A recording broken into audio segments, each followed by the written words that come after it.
계장로님 좀 보세요, 권사님. 몇 번을 나는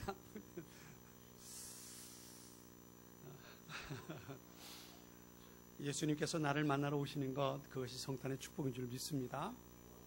사람들에게 물었대요. 십자가 하면 무엇이 생각나십니까? 라고 물었대요. 그랬더니 교회 밖에 믿지 않는 사람들은 그렇게 대답했어요. 십자가 하면 교회가 생각이 납니다.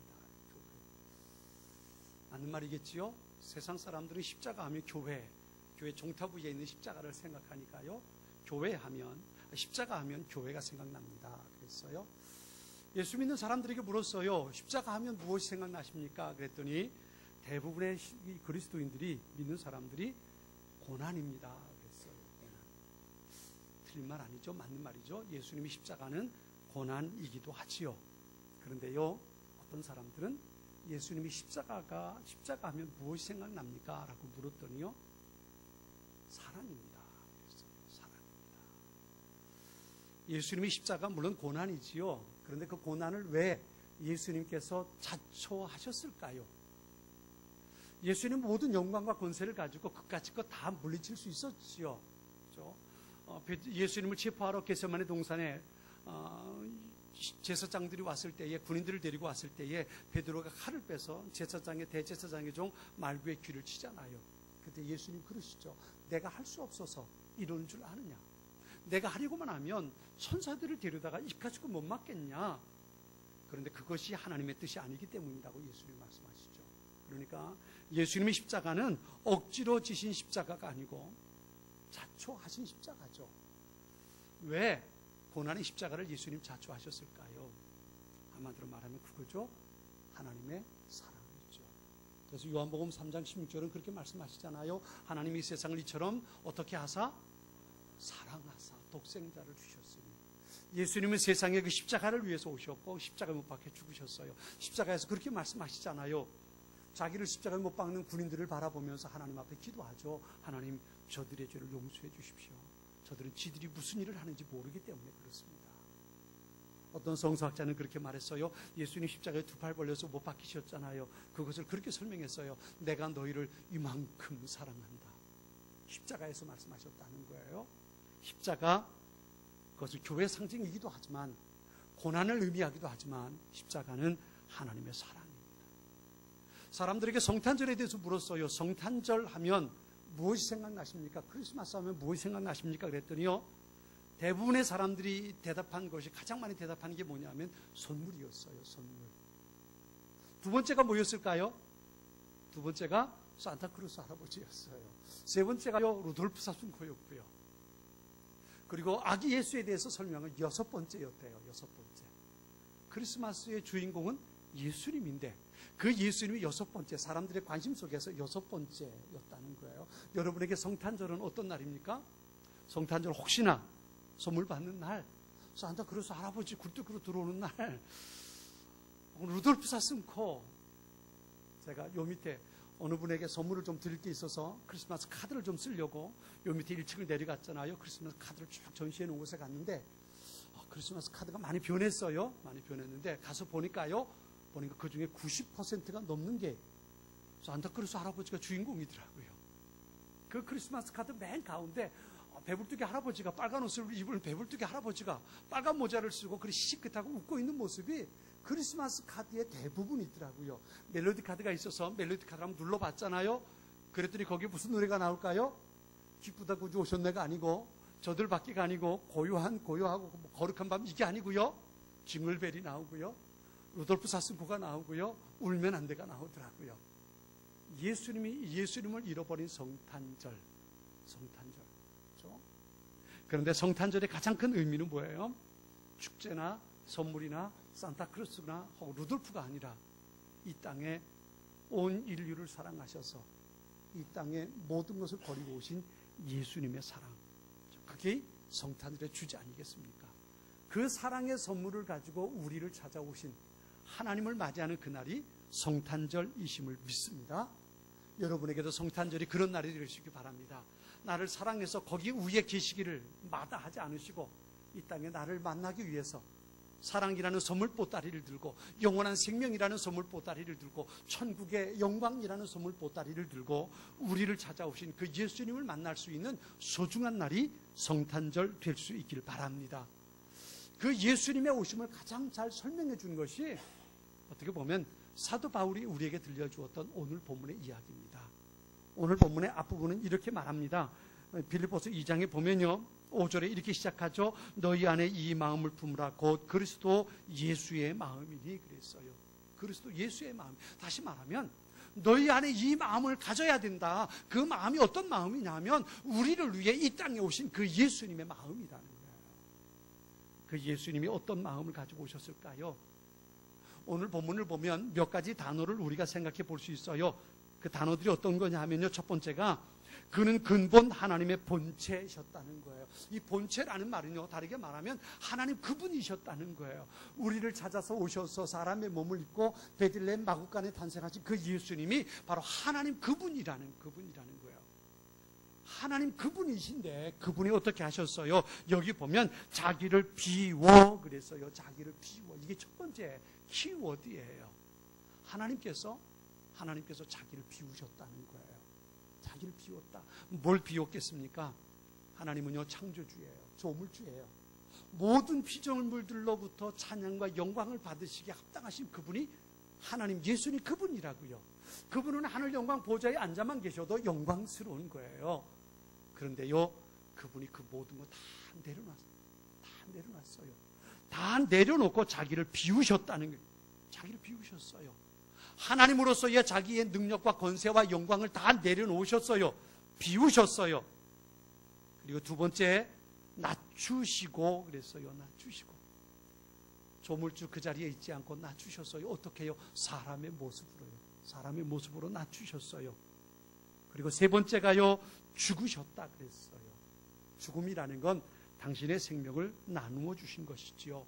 예수님 그렇게 말씀하셨어요. 인자가 온 것은 섬김을 받으려 함이 아니라 오히려 섬기려 하고 자기 목숨을 대속물로 나누어 주려 함이라. 이것이 바로 이 땅에 오신 예수님의 모습이란 말이에요. 예수님께서 베들레헴 마구간에 태어나서 구유에 누이셨어요. 참 KBS가 요새 정신이 들었는지 미쳤는지 모르겠어요. KBS에서 이상한 일을 해요. 주일날 오늘 지난 주일하고 이번 주일하고 아침에 7시부터인가요? 7시 반부터인가요? 특히 다큐를 2번 했어요. 지난주와 이번 주에 했는데요. 예수님에 대해서 얘기했어요. 예수님이 이 땅에 어디서 태어나셨는지, 어떻게 사역하셨는지, 오늘은 어떻게 십자가에 돌아가셨는지까지 2부작으로 예수님에 대해서 얘기하더라고요. 예루살렘에 있는 히브리 대학에 고고학자들을 데리고 다니면서 예수님이 태어난 곳, 예수님이 사역하신 곳, 오늘은 갈릴리 호수, 그리고 예수님께서 십자가에 죽으신 곳, 예루살렘을 향해서 나아가시던 곳, 예수님께서 기적을 행하신 오병이어 기적을 행하신 베세다 들녘, 그리고 실로암 연못, 이런 것들에 대해서 지난주와 이번 주 2주에 걸쳐서 얘기하더라고요.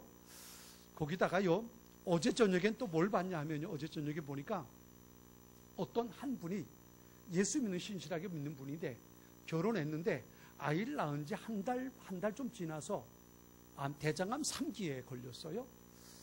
그 암 투병하는 기록. 그런데 갑작스럽게 그 암 치료받는 도중에 아내가 또 림프암이 걸려가지고요, 암 또 치료를 받아요. 두 부부가, 젊은 부부가 그렇게 치료받으면서 기도하고, 거기에 뭐가 나오냐 하면요, 거기에 그 큐티하는 게 나와요. 아내와 둘이 큐티책을 가지고 그걸 가지고 말씀을 나누고 얘기하고 기도하는 이야기들이 거기 나옵니다.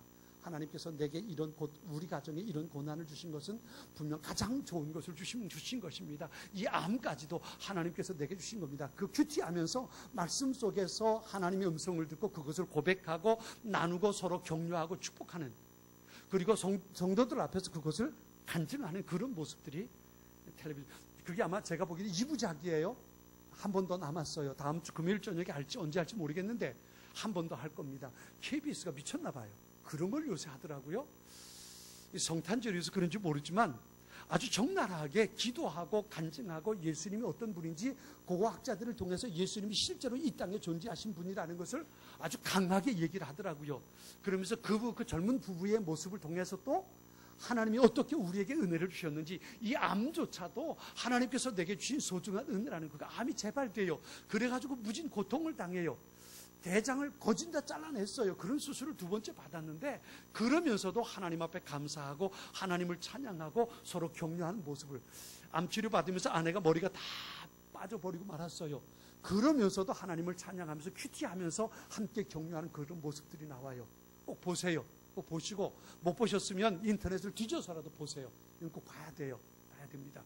그리고 우리가 자꾸 봐야 KBS에서도 시청률이 막 올라가야 다음에 또 해야겠다 이렇게 되는 거예요. 좀 보시기 바랍니다. 그래요. 그런 모습을 통해서 예수님께서 이 땅에 오신 것을 우리에게 보여줍니다.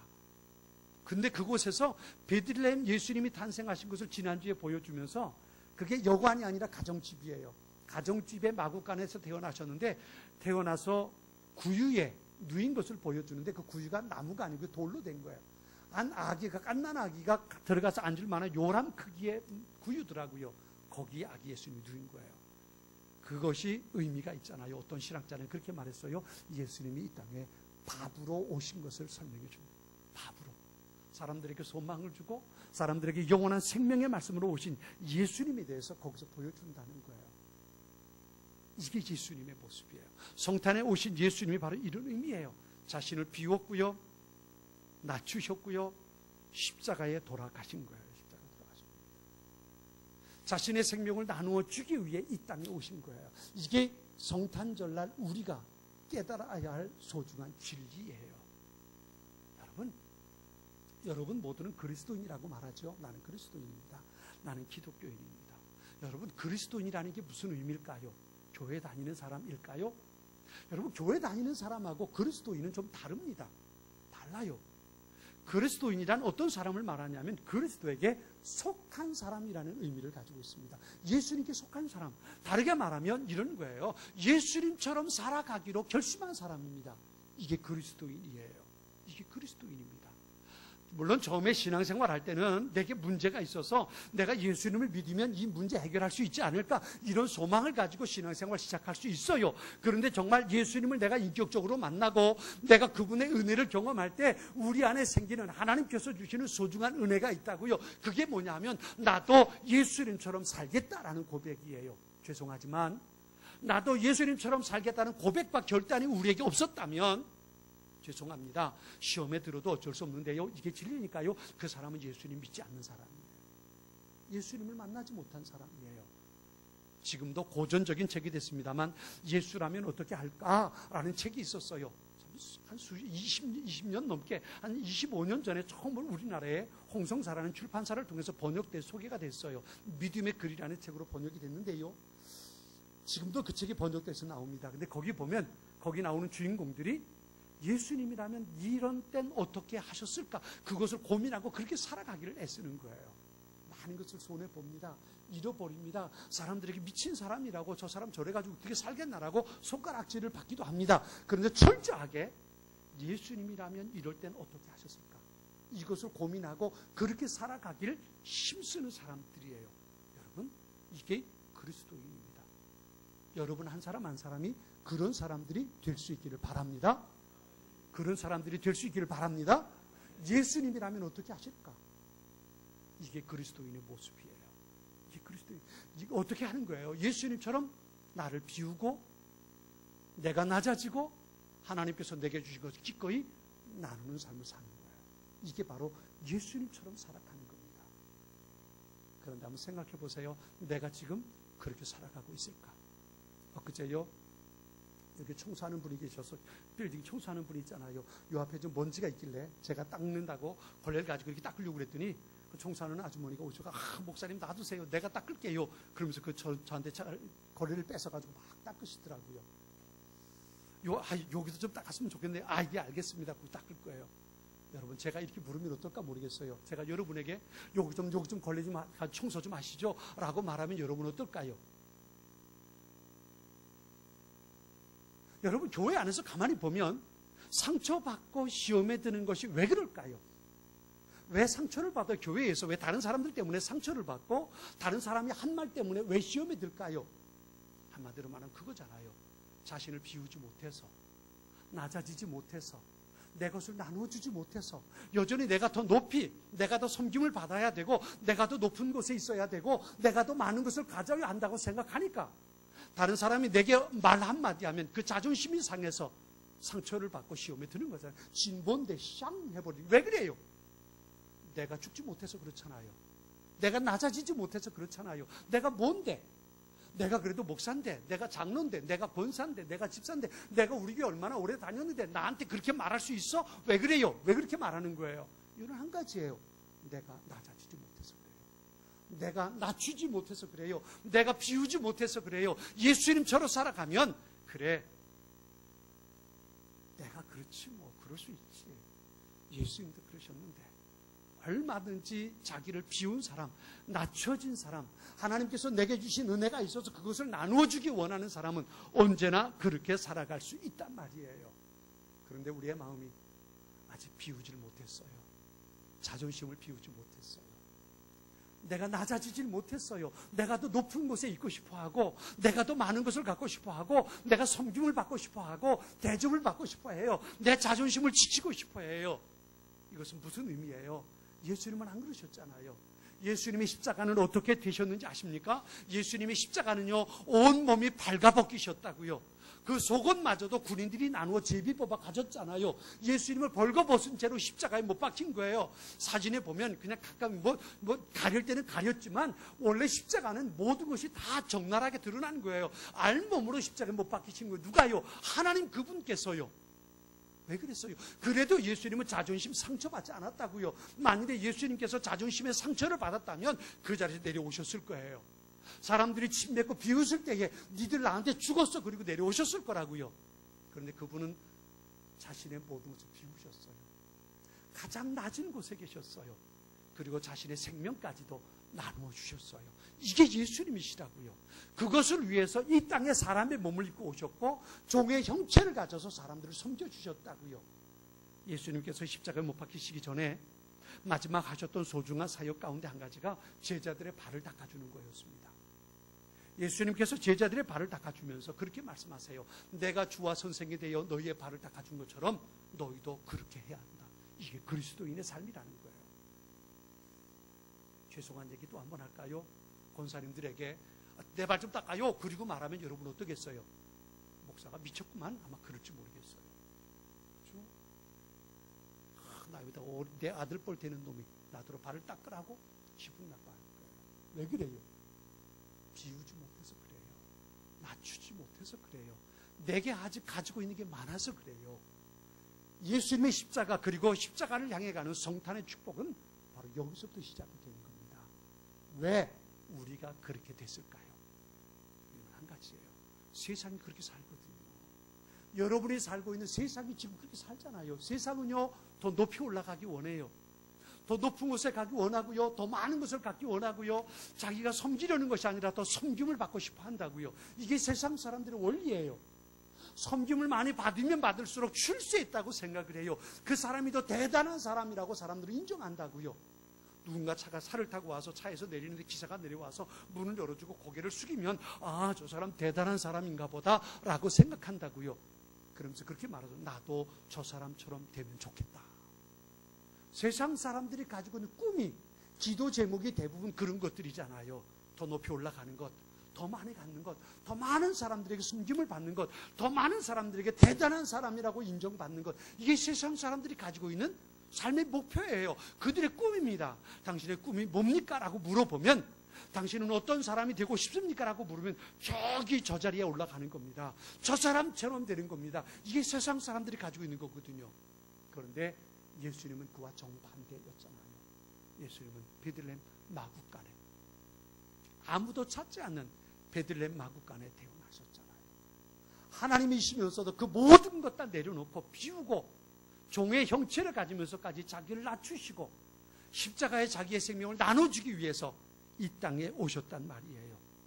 그런데 어쩌다가 그리스도인인 우리가, 예수님처럼 살겠다고 결심한 우리가 이 지경이 되느냐 말이에요. 이유는 한 가지죠. 사탄이라는 놈이 우리 안에 바이러스를 심었어요. 어떤 바이러스요?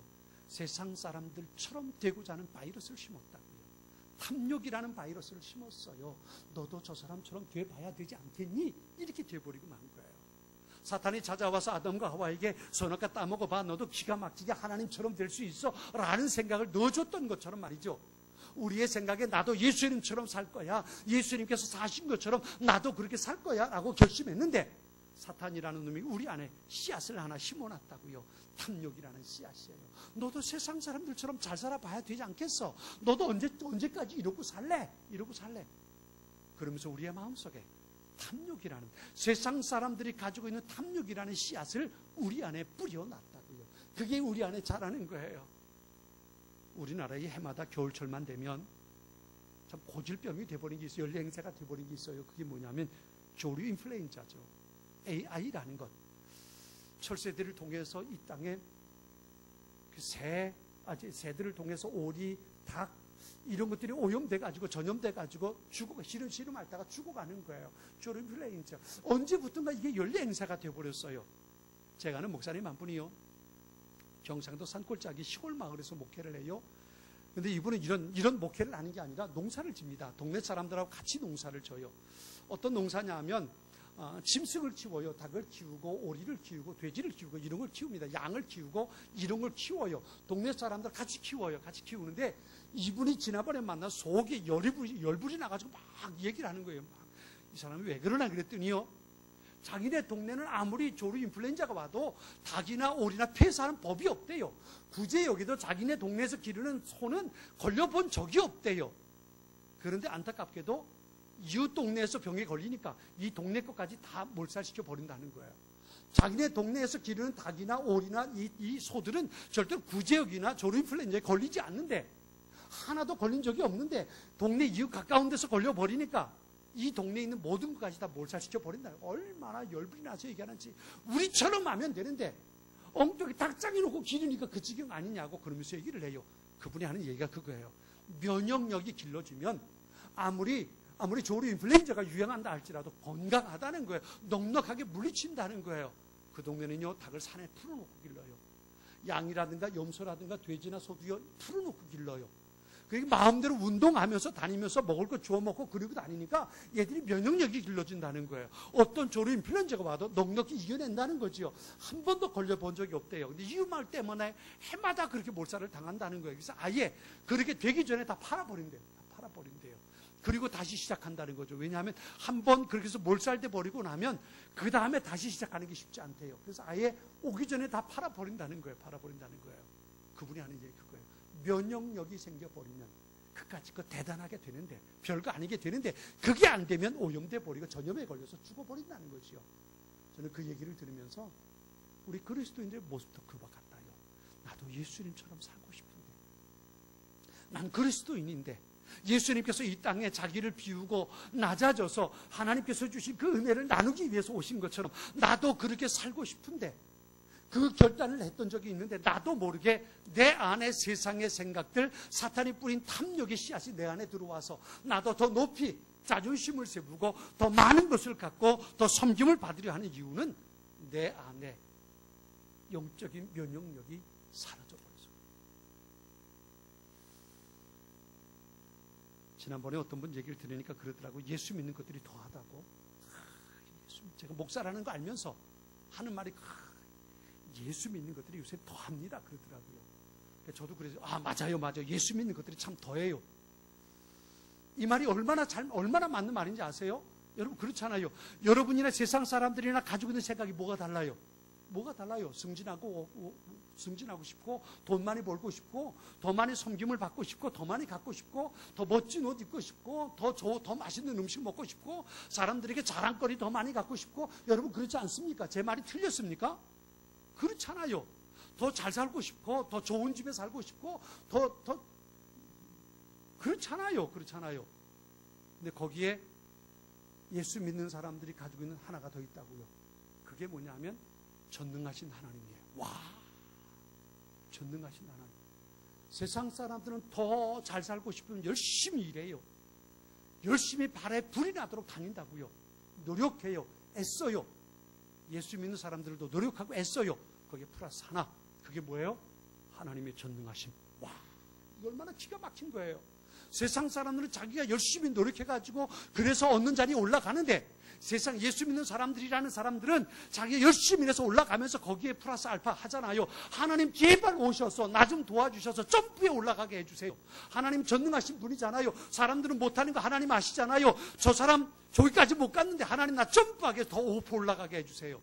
하나님의 능력이 플러스 알파잖아요. 그러니 얼마나 예수 믿는 것들이 더하는 거예요. 얼마나 지독해요. 얼마나 지독합니까? 더 많이 가지려고 세상 사람들처럼 하고 거기에 플러스 알파 하나님의 능력을 더했으니 얼마나 대단한 사람들이에요.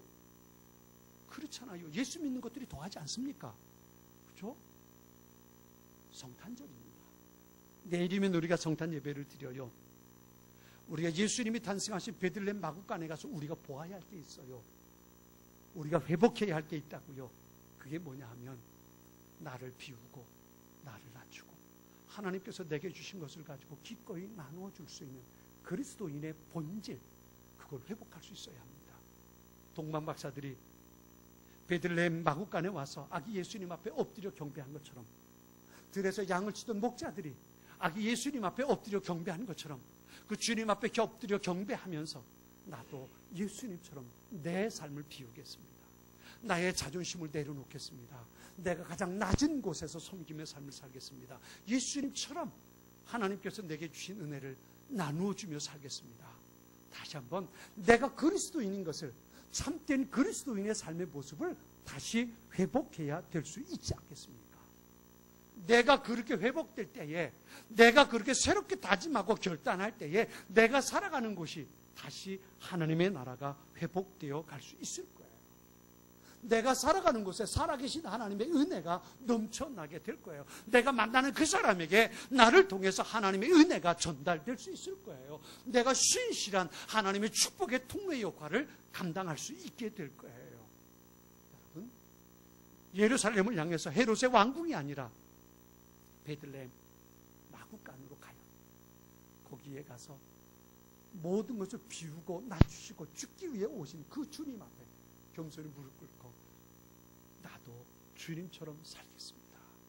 다짐하고 결단하며 그 주님 앞에 무릎 꿇고 경배할 수 있는 성탄이 우리에게 될 수 있어야 합니다. 예루살렘을 향해 찾아가지 마시고 베들레헴 마구간에 찾아가서 그 위에 누이신 아기 예수님, 그분 앞에 엎드려 경배하며 나도 주님처럼 살겠습니다. 새롭게 다짐하고 결단하는 우리 안에 그리스도인의 참된 정체성을 회복하고 신앙의 모습을 회복할 수 있는 우리의 모습들이 될 수 있기를 주님의 이름으로 축원합니다.